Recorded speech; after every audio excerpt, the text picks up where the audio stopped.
Hey, what's good? It's Cadillaktrackz. I'm back again. This is quick tip number 127.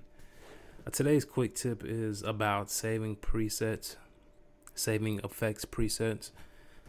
Recently, I've just started using more effects from the machine, and I'm just really been focusing a lot on machines. So I'm gonna start putting up more quick tips. For today's quick tip, this is something that I just learned, and it's a way that you can save presets. I didn't know how to do that at first on machine, how to save presets. When you load up an effect, I have reverb loaded up right here.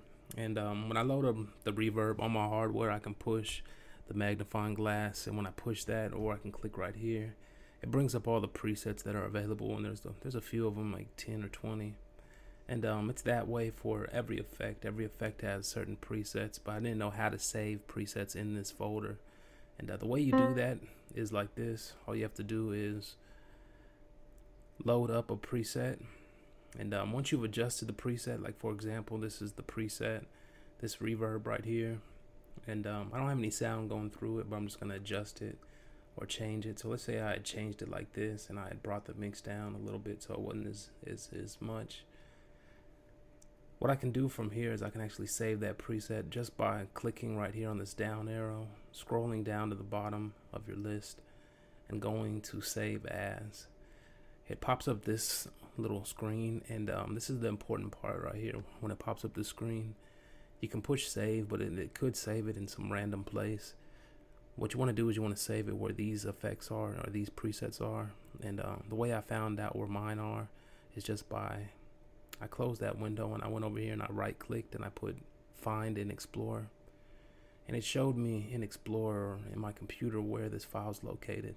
And I see that it's located in the folder that I installed machine, and inside that folder is a folder called Machine 2 Library, and then there's an effects folder, and inside that is all my effects, and inside those folders are the presets. So this is the folder that I needed to save the files in. So what you do is you go right there to the save as, and once you go to save as, you want to go down and browse to that location on your computer.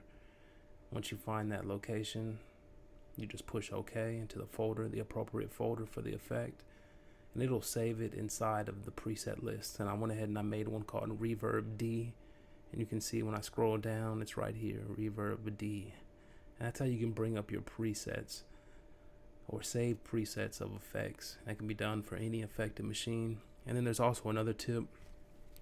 A lot of times, like when you bring in the reverb, I have this piano right here.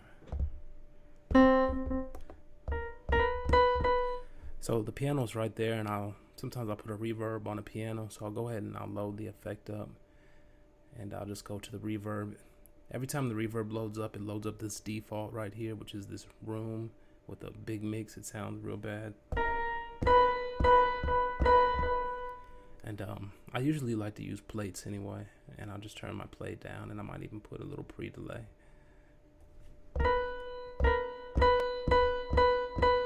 So I like that more, and what I can do is I can save this as the default. So every time I open up reverb, this setting right here will be the default setting. And if you go through all your plugins and you adjust them to what you use or what you like, you can actually have them a lot more efficient so that they'll open up on the default settings that you've set for it. So all you do is you just go down to the bottom of the list once again and go to save as default. And then once again, it'll ask you what folder you want to save that in. You're going to save it in the very folder, and you're not going to change the name. You're just going to keep the name the same. That way it's going to go ahead and save these settings right over the original. Alright, and then I can close this and I can test it out to see if it works. So I close the reverb, and I'll go ahead and I'll open up the reverb again. And I opened it up, and now every time it opens up, it's on this plate, which is usable. So this is Cadillaktrackz. This is a quick tip how to save effect presets and how to save effect defaults. Alright, one.